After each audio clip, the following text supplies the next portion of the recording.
Hello and welcome to the second episode of Cuppa Science, the online show that is bringing you Pint of Science, but in a cup.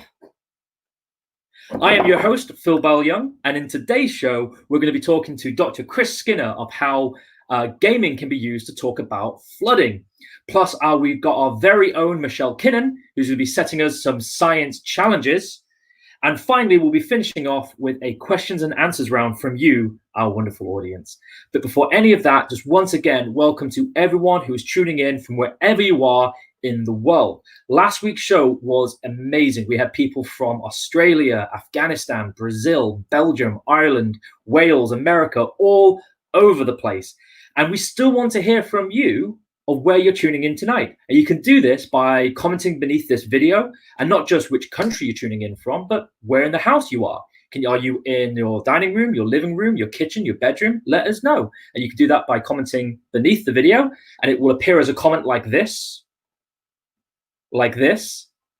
There we go. From Alex Avery, episode 2, twice as excited. Great to hear that, Alex. So you can comment like that, or you can tweet us using hashtag Cuppa Science, or you can tweet directly Pint of Science or PhilB91, which is me. Tweet us your pictures. What are you drinking tonight? What cup have you got? What biscuits are you eating? All of that. We want to know. Please stay in touch. Right. So it's time once again to grab a cuppa. Don't forget the biscuits. And let's get started. So our speaker tonight is a research fellow at the Energy and Environmental Institute at the University of Hull. His research focuses on understanding how flood risks is being affected by climate change using computer modeling. When he's not doing that, he's also the lead of the project known as Serious Geo Games, which is a project that uses games to better communicate flooding to the public. So please raise a cup with me for Dr. Chris Skinner. Thanks, Phil. So as Phil said, my talk is going to be on when does a model become a game? So I'll just start by describing what a model is, because it's quite an ambiguous term if you don't know what it means. I'm not talking about someone you might find in a catalogue, or if you can make out the toy soldiers in the cabinet behind me. I'm not talking about those types of models either. I'm talking about computer models. So these are models that we use to try and predict things in the future and to understand the environment better. So it might be something like weather. We have models for weather, or for climate. We have models for transport. You'll see a lot about COVID-19 at the moment. There's models for COVID-19. And my particular research is modeling rivers, and in particular flooding, and how that flooding changes over time because of climate change, and also because of processes like erosion and deposition and what we call geomorphology, how that river changes over time. Now I'm going to talk about it in this presentation about how I think models and video games are the same thing, just with different purposes. So I'm going to ask, when does a model become a game, and when does a game become a model?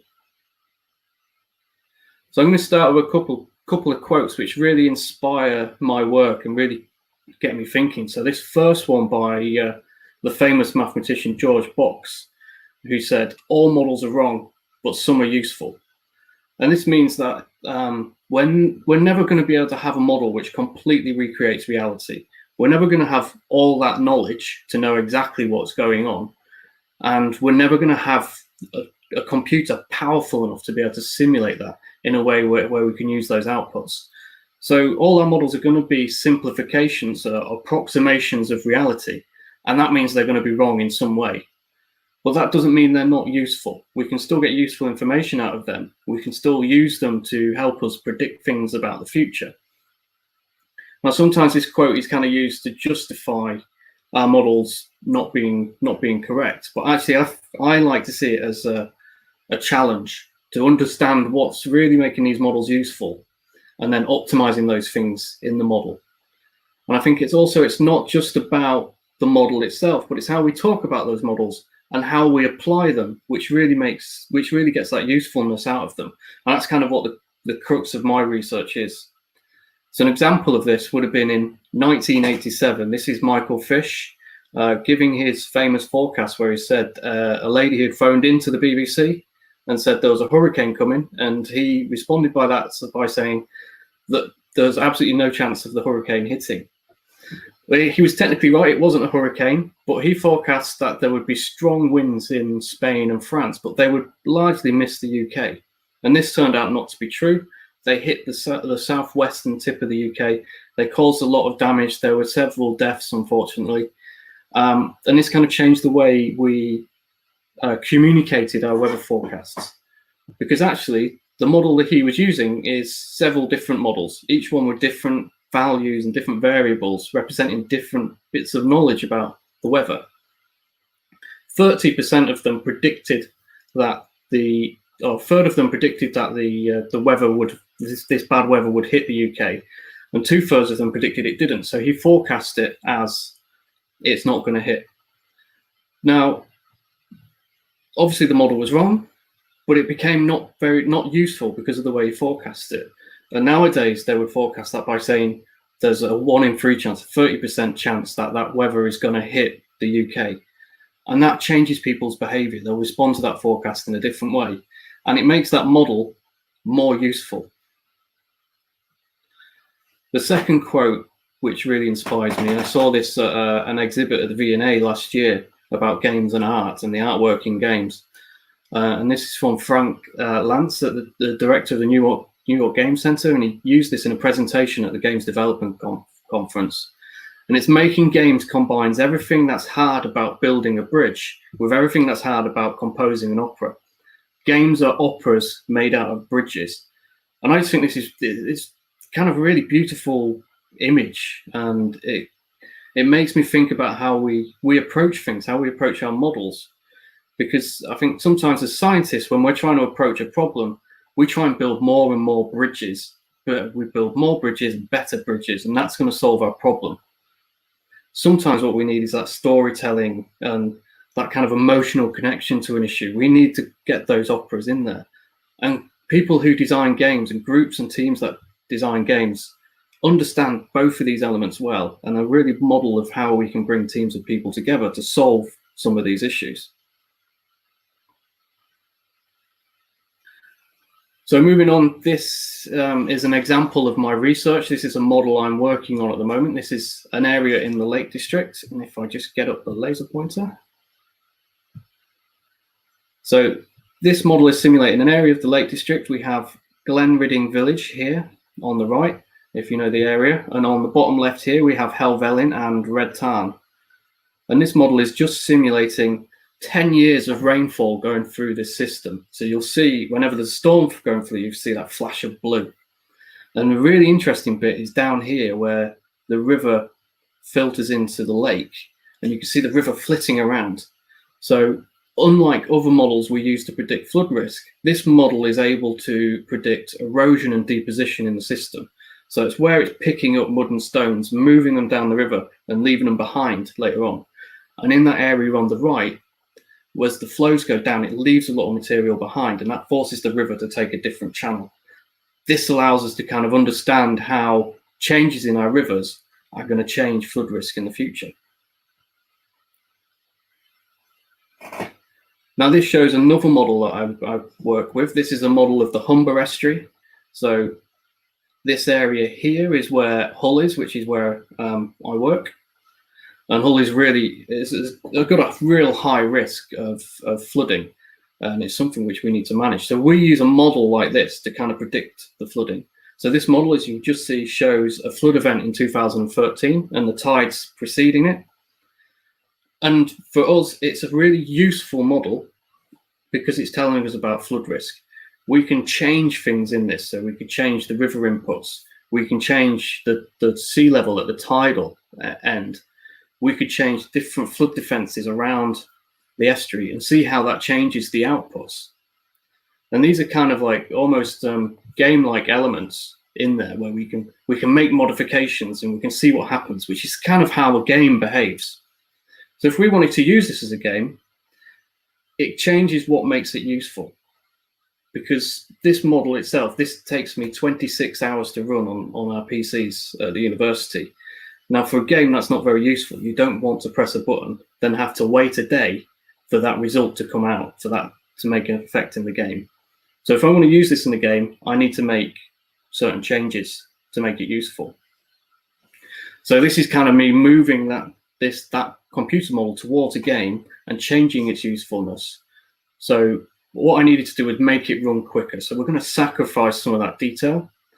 We've taken off the really good representation of the rivers on the left-hand side and replace those with something a lot simpler, and that allows us to look at a much smaller area. We've also changed the pixel size. So we're using a pixel size which is about 4 times larger. And this actually reduces about the amount of data in the model about 16 times. This begins to run a lot quicker. So this is actually sped up by about 4 times, but it actually runs in a way where you can do something and you can see it react dynamically.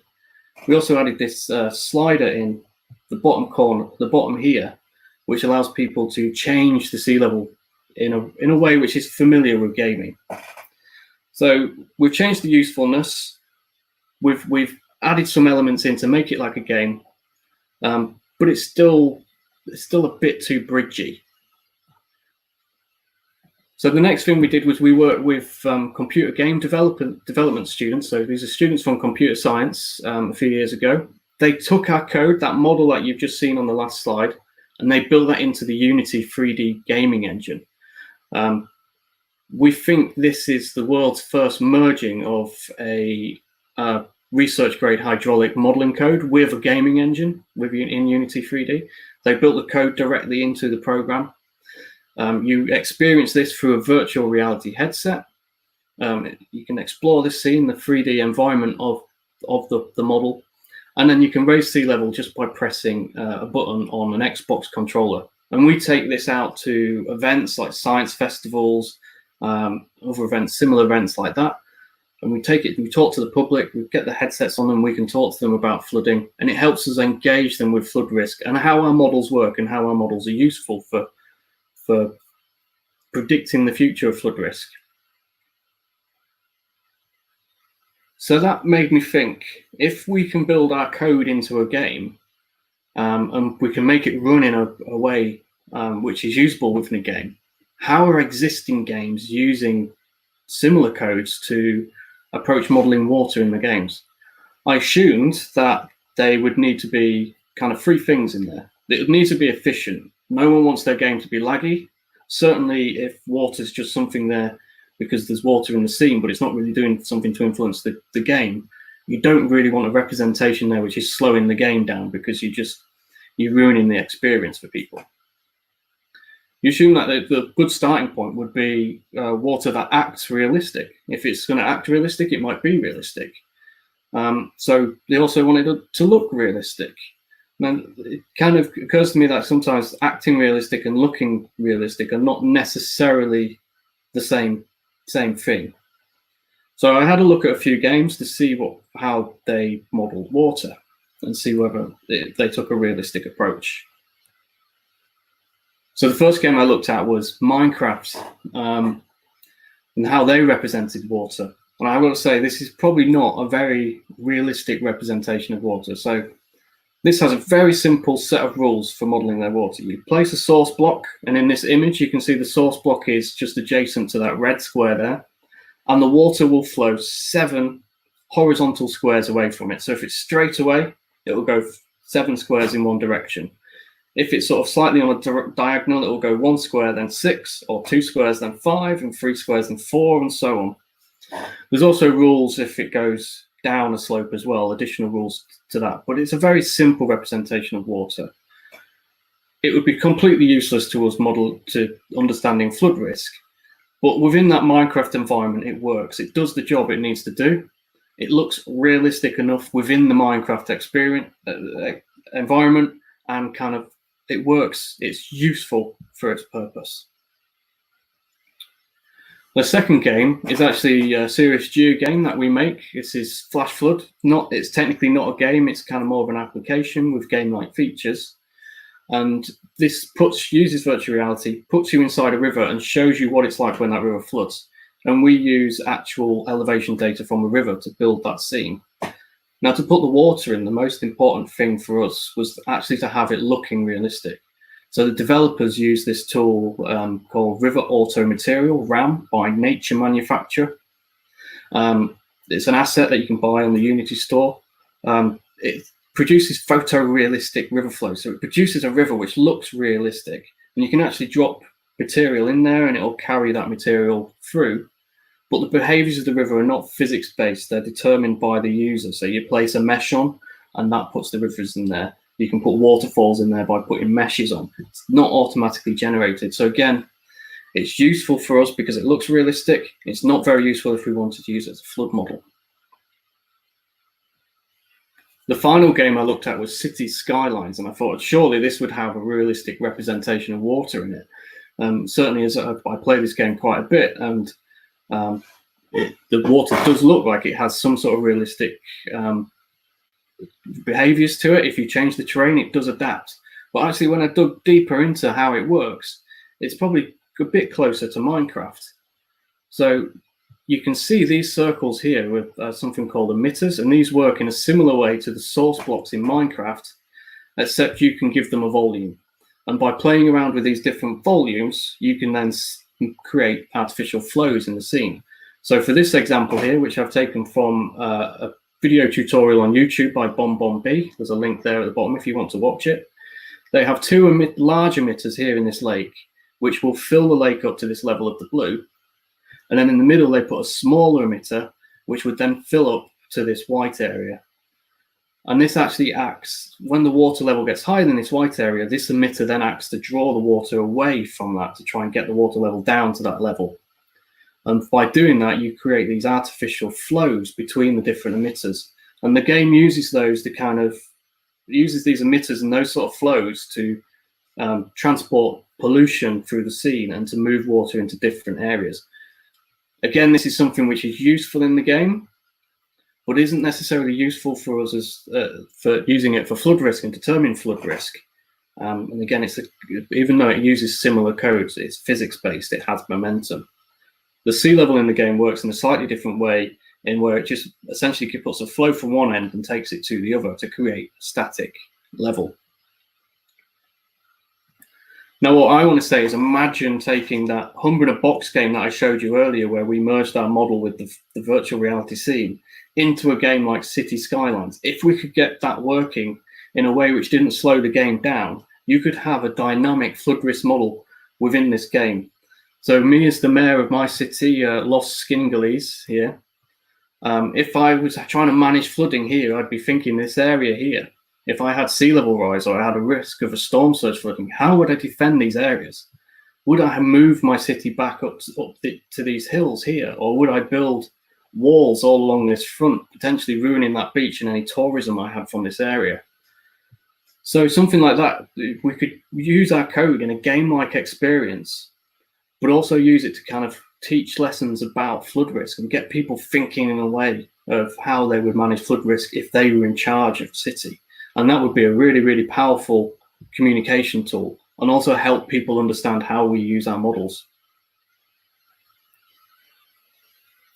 So I thought I'd take it further and see, actually, are there any examples of where people are using games or elements of games as models? So I came across this video by a YouTube user called Uverus.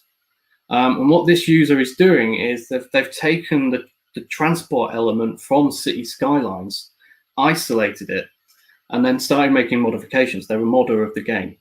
So they make modifications, they add extra directional lanes to junctions, they change the traffic light rules at the junctions. They'll also use different junction formations, and they're measuring the traffic flow, so the amount of cars that are exiting that area within a certain time.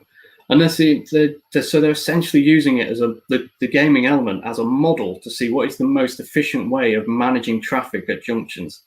And if you watch this video going on, it's an incredible video. It's about 6 minutes long, and it's got 8.5 million views. And the junctions just get more and more complex until you get these spaghetti junction style designs, and the traffic flows become more efficient. Finally, my favorite game, Football Manager, which I've spent far too much time playing, has a really, really in-depth modeling ability to it. So the latest version of the game has a database which has information on nearly 800,000 individuals. And parts of that are sold onto a company called Prozone, who then sell that to football clubs who use it to scout players. So these football clubs, actual football clubs, Premier League clubs, are using the database from a computer game to recruit new players.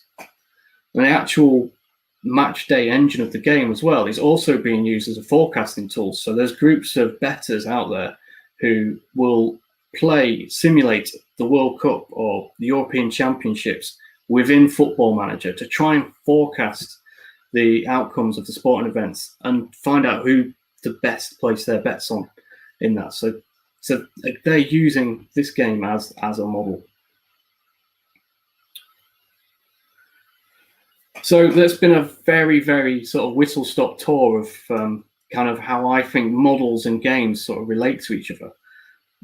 Just in summary, what I'm trying to argue here is that computer models that we use to predict the future of environments or future of systems and elements of video games are the same thing, but what they determine as useful is different. They value different things, they have different purposes, and therefore they take different approaches. And each of these different approaches require a different kind of bridge to offer a balance. And I think with environmental models, for us to make them more useful, we have to not just look at building more and better bridges, but we have to sort of think, how can we add elements of composing operas into that balance to make our models more useful? So that's the end of my talk. I just want to thank you for listening, and thank you for taking part in the broadcast. On the right hand side are some of our social networks on here. If you want to follow us on Twitter, visit our website, go to our YouTube channel where we've got lots of cool 360 videos. And if you want to send me an email, and there's an email address there as well. So thank you again. Right. Thank you so much, Chris, for that. And again, with the links, we will also be putting those links onto Twitter and at the end of the show, so people have a chance to write those down later on if they didn't quite catch them there. So, Chris, we're going to be coming back to you in about 5 minutes to start our question and answers round from our wonderful audience. If anyone in the audience who's watching us now wants to submit a question or has a question they want to have answered, you can do so just by commenting underneath the live stream of this video, either on YouTube or Facebook, and we will actually be able to display it on the screen. Or once again, you can tweet us using hashtag Cuppa Science. Awesome. Right, we're going to say bye for now to Chris Skinner, and we'll join him again in about 5 minutes. But first of all, let's have a look at what people have been commenting so far. So we've been keeping our eyes on people's comments on the YouTube and Facebook feed. We have here from Christian, greetings from Ipswich. I'm not very good at saying it. This is going to be a reoccurring thing. I'm not the best at saying certain words, so this could be hilarious. But thank you for joining us, Christian. Thank you for being here tonight. Who else we've got here? Sasha McCann in the living room, Stoke-on-Trent with a Cherry Bakewell digestive. I never knew they had Cherry Bakewell digestives. That's incredible. If you have a picture of one, I might have to Google that after the show. Here we got another one. We've got Taylor. Nottingham about to tuck into a lamb. Oh man, let's see if I can say this one right. Lamb Dusksack, Dansack, Dahansack. Is it a silent D? Is it just Hansack? I never know. Thank you once again, Taylor, for joining us tonight. Here's a funny one that I saw at the very start from Lewis. You had long hair before? Pandemic time in the UK goes faster. It certainly does, or at least that's how it feels. Obviously, if you've seen last week's show, you probably know that my hair is maybe looking a little bit longer. That week here just feels a lot longer when you're stuck in your flat. But we're getting by, and partly because of Cuppa Science. So thank you guys for all your comments. Please keep bringing them in. We will be posting up comments throughout the whole show. Right. So before we ask Chris to come back, I'm actually going to introduce, we've set a bit of a science challenge this week as a sort of a halftime act with my co-creator of Cuppa Science and the producer, the one who is doing all the camera angles behind the scenes. We're going to introduce her back right now. It's Michelle Kinnan. Hey. So as well as doing Cuppa Science, me and Michelle actually work together a lot. And I would class us as kind of, I think the correct term is science communicators, but I prefer science entertainers, where we use a variety of different sciencey things, whether it be stage shows, street busking, workshop activities, all sorts, to entertain people. And I decided today, so Michelle's been asking me for the whole weekend, how have we got a halftime act sorted? And every time I've said yes, and I'll let you know more soon. And what I've actually decided to do, and I let her know this yesterday, is actually what I wanted for the halftime act is for her to be on the screen to get some of the limelight, take it away from me. And I'm going to set you a challenge, which is how much or how many science facts or demos or props or whatever you've got can you give us in a minute or less, or around a minute time. So she's had yesterday to prepare. We are now seeing, and I'm seeing as well for the very first time, what this looks like. We'll see how many demos or science facts, from the weird, the wonderful, to the intriguing and interesting, what you have in store for us today. Right, Michelle, are you ready? I'm ready. Right, I'm going to put a minute on the clock. I'm going to keep my eye on it, and let's see how many you can get through. On your marks, get set, go. Okay, so if you are sick of being surrounded by mosquitoes, put on some dance music and they will soon disappear. Cats cannot taste anything sweet because they are of a genetic mutation. Your fingernails on your dominant hand will grow faster than those on your non-dominant hand. The size of Jupiter is twice the size of all of the other planets combined.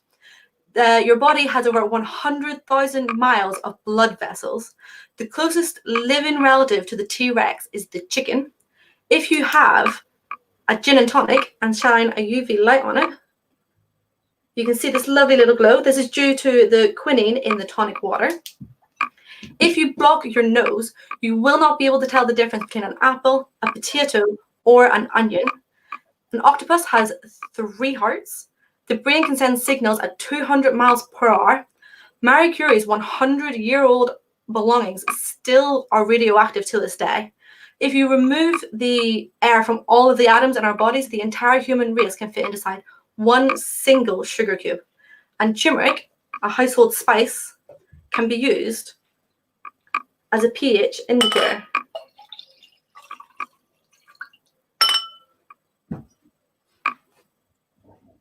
Right. Why did I do it time? So, unfortunately, because I realized I hadn't switched the cameras, you're so much better at this than me. You leave the cameras with me for 1 second and I forget to make you big. You have one job, Phil. I know, one job, and I got it wrong. This is why you're better at this than me. I have no idea what I'm doing. Right, I lost a little bit of count of the demos. I counted 14 demos in fact. Mosquitoes, cats, fingernails, Jupiter, blood vessels, T-Rex, the gin, our nose, octopus, brain, Marie Curie, sugar cubes, and turmeric. 13 facts. 13, right. And you must have rehearsed this quite well because you can remember the order in which you did it well. You did overrun, though. It was 1 minute, 17 seconds. So better luck another time. We'll have to revisit this in a few weeks and see if you're able to deliver another set of 13 facts in less than a minute. I think next week it should be your turn, and you should do some egg demos based on your egg workshop. Right. It's a bit weird. Change. A bit weird. Okay. All right. Well, if you want to see some egg demos, why eggs again? Sorry, because of your egg workshop, isn't it? You have one. My egg drop workshop. Egg drop, that's it. You do one workshop for several years, and suddenly you're an egg expert. Oh, God. Right.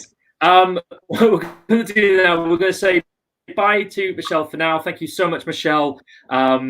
You've been amazing. Thank you for that. Please let us know what you thought. If you've got any comments or if you've got any facts of your own, if you've got any of your own weird, wonderful, quirky facts or things that you say, when you're off the clock in the pub and you want to impress your friends. I mean, that's why I memorize facts. I'm not sure if that's actually the reason for memorizing facts, but do once again let us know. So we are actually going to jump right back in now. So we've had a few more comments below. We've got, I love this, Special Flamingo 90. Good evening. Good evening to you, Special Flamingo. Let's scroll down a bit more. And we've got another Alex Avery. Awesome. Love it. I did see a familiar name around here, although I seem to have lost it. This one's confused me a little bit. This comment here from Colette. I work with modelers. It's a black art, a very black art. Please, Colette, let us know more about what you mean by that statement. Anyway, it's time to reintroduce.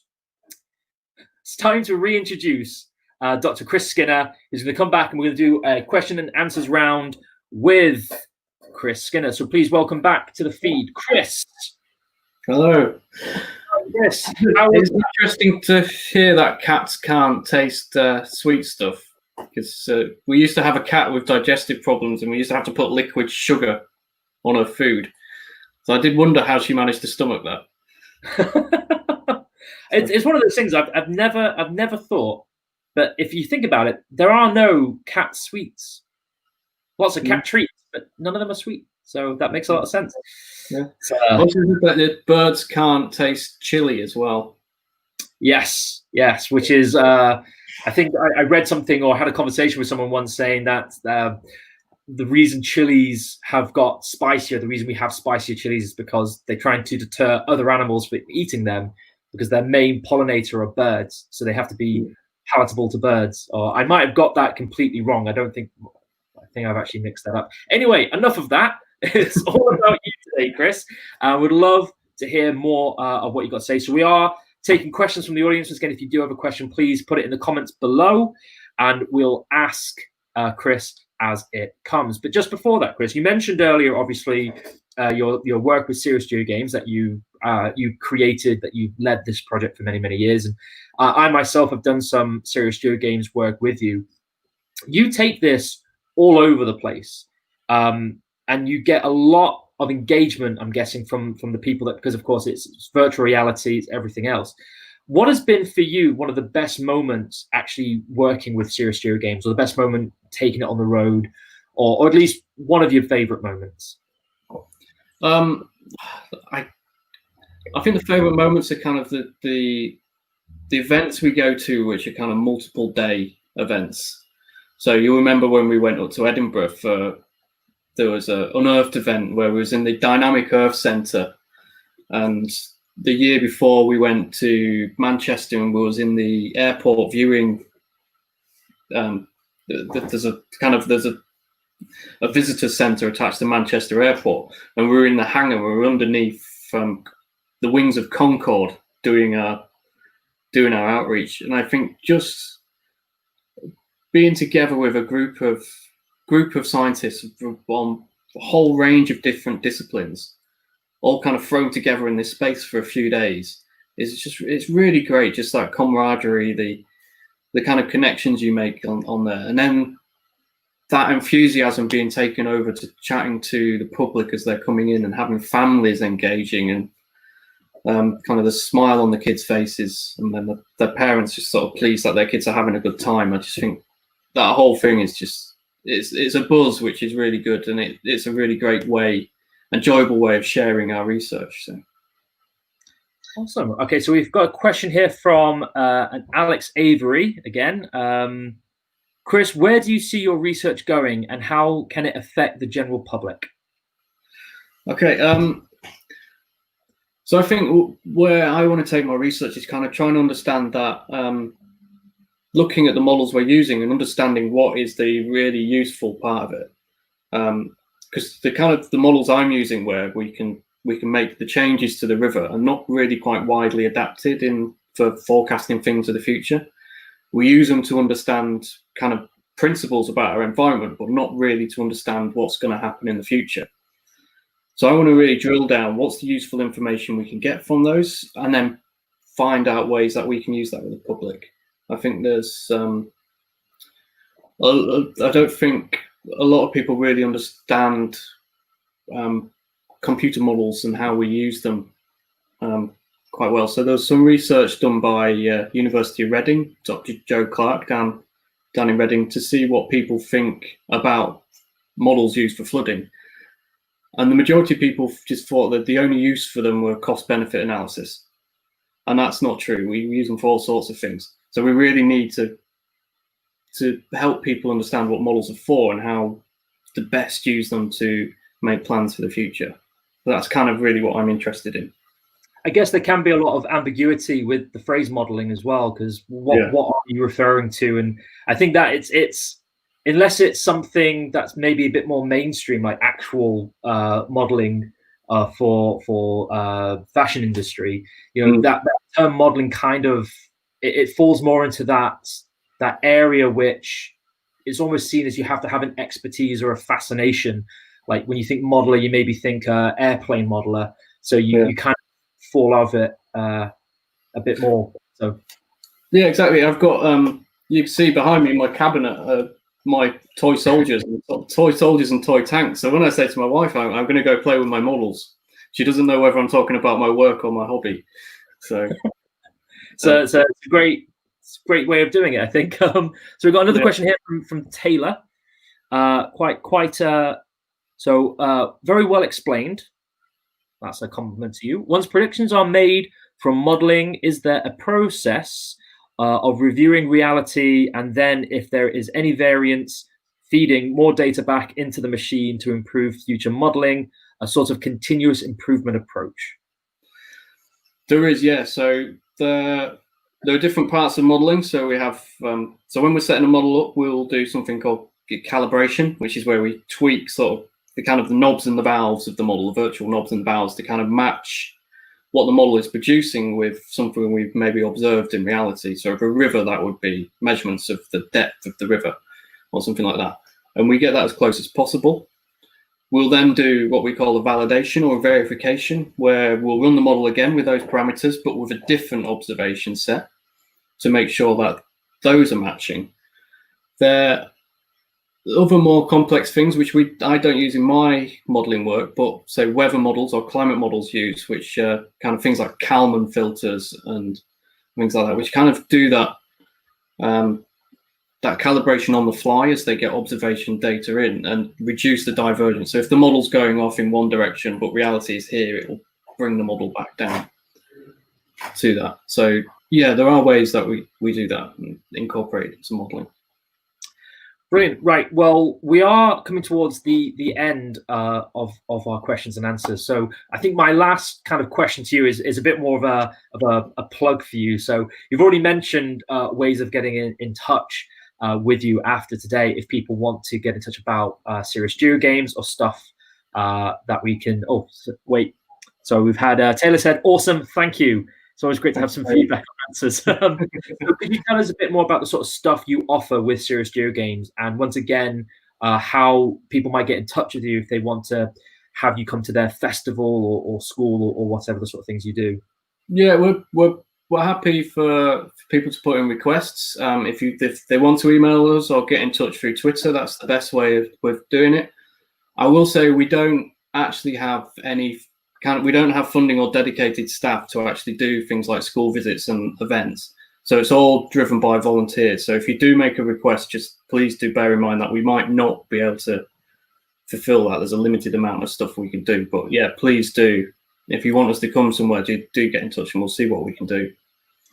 Fantastic. And once again, we've had the information posted on the bottom. We'll also tweet it. And if people do have any further questions that they haven't had time. All right, we've got one more question. It's quite a good question, actually. It might have to be a quick answer though, but it's from Colin. Is there any modeling in flooding in townscapes? So our last question: is there any modeling with flooding in townscapes? Yeah, there's a lot of kind of urban flooding. There's a whole field of that. It's not something we do with our model, but there are people who do that. Very high resolution modeling. There's a good team down in Exeter and a good team at Newcastle who kind of do that. Newcastle ones are really interesting because they actually use CCTV to calibrate their model. So they can see where flooding, automatically recognize where flooding is using CCTV and use that to feed into their high resolution models of flooding. And we can put drainage and things into there as well. So yeah, there is a lot of work. But, well, we're going to have to stop there, though. If people have further questions or they want to carry on with this discussion, can they tweet you directly? Are you happy for people to tweet? I'm happy for them to tweet me if they want to tweet me at Flood Skinner. At Flood Skinner. It's going on the screen now. Yeah. Awesome. So if you do have any further questions or you want to carry on this discussion or even find out more about the work that Chris does, you can do so on Twitter at Flood Skinner or at Serious Geo Games. We are going to say bye for now. Thank you so much once again, Chris, for coming on today. And hopefully we'll see you soon. Is all I can say. Whatever that will be. So right. See, that was a quick exit. Thank you very much, Chris, once again for coming on today. So that brings us to the end of our second episode, our second showing. I hope you've all had a wonderful time. The comments are great. We've had someone asking, we've had two people. We've had Jessica L asking, will there be a bun cam today? As well as Special Flamenco, which I think maybe needs a bit more context. When we were first testing this software out, Michelle set up one of the cameras at her bunny cage, and we had bun cam. Now, seeing as we've had people ask this 2 weeks in a row now, so next week tune in, and we might well include bun cam. So do tune in next week. We've also had a couple of people. Lisa Harrison, show me the eggs next week. So that seems to be quite sought after. One comment so far, but if you're wanting egg demos, I can see what I can do. We do also have a question here, another question from Alex Avery. How does turmeric work as a pH indicator? I'm not 100% sure myself, but if you can find the answer, please do tweet us using hashtag Cuppa Science or tweet me directly at Philby91. So if you want to find out more about that, or you can actually tweet Michelle directly. Michelle's the one who told us all about it. So Michelle, put up your Twitter. There we go. So you can tweet Michelle, ask her why turmeric acts as a pH indicator at CO_FE2. Right. Oh wait, I think we've had another. Oh, computer's frozen a little bit. Brilliant. Right. So that brings us to the end of our show today. Thank you so much for tuning in wherever you have tuned in from. We hope you've enjoyed today, and we hope we see you next week.